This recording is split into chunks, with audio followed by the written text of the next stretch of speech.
Namaskaram.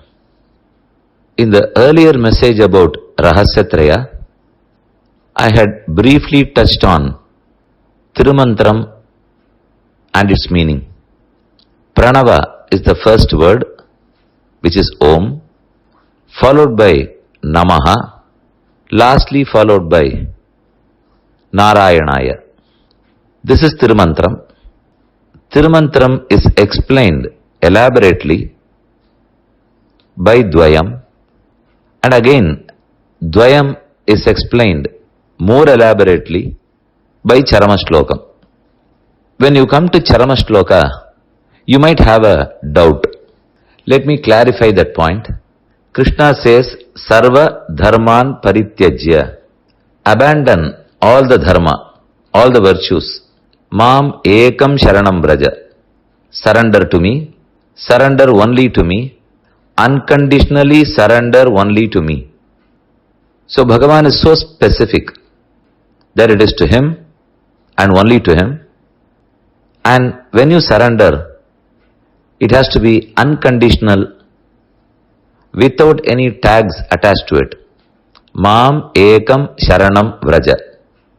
But before you surrender to him, one must abandon all the dharma, and that's what Krishna says. Sarva Dharman Parityajya. Now the doubt is, why should Krishna advise us to stop performing dharma? Can he say so? He should not, because in the same Bhagavad Gita, 4th chapter, when he talks about the benefits, when he talks about the purposes of his avatara, he mentions Dharma Samsthapanarthaya. I am born to establish and re-establish dharma whenever it withers. Whenever dharma is in danger, I take birth and I re-establish dharma. Krishnam dharmam sanatanam. He himself is Sanatana Dharma. Having said like this in the 4th chapter, why is he contradicting in the 18th chapter? Sarva Dharman Parityajya. We are confused by that statement. If we realize a simple fact, we can reconcile both these statements. Krishna would never say to stop performing dharma. He wants us to do more and more dharma. So, when he advises Sarva Dharman Parityajya, it doesn't mean that we should abandon dharma per se. Instead, the upaya buddhi in dharma is what we should shed. Now, we perform a dharma. For example, we extend help. A poor candidate who wants to go to higher studies, I pay his fees. Of course, it's dharma. When someone is hospitalized, I help them. It's dharma. I do bhudanam. It is dharma. I dig a well or create a pond. It is dharma. Now, will Krishna ever tell us to stop these? He would not. But he is very skeptical on one point. Having dug a well, I might think, now that I have performed a karma, dharma, this must give me moksham. Can I demand that from Krishna? Since I have done this, can you grant me this? So that becomes a give and take policy. Krishna never likes that. He has already bestowed us with lot of opulences. He need not give us any more. So whatever we do now is only a reciprocation. Is to show our gratitude. When you reciprocate, can you expect something more in reciprocation? One should not. So, I dig a well, I have earned a dharma, now can I exchange that for moksham?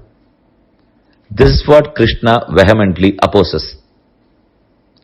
Oh Arjuna, these dharmas that you perform are not going to take you to moksham. They are in no way equipped. They in no way have the Shakti to reach you to moksham. So, abandon the thought that these dharmas are means to moksham. They cannot be means. They can only be to please me. They can only be as your nitya and naimittika karma. If I do sandhyavandanam, that's my nitya karma. If I do dhanam, okay, my Lord is pleased. That doesn't mean, since He is pleased, I will trade off that one with moksham. He will grant mukti on His own. And He has been waiting to do that. He doesn't expect anything from us to grant. So when we surrender, we must have a strong feeling that except Bhagavan, nothing is going to be the means for mukti. Nothing else can give me liberation. It is only He who can grant that. So sarva dharman parityajya, not to abandon the dharmas, but to abandon the thought, to abandon the feeling that these dharmas would lead me to moksham. They can be the means to moksham, upaya. They cannot be. So shed that thought, Arjuna. Sarva dharman parityajya, mamekam sharanam braja. Unconditionally surrender only to me. If you do that, aham tva sarva papebhyo mokshayishyami.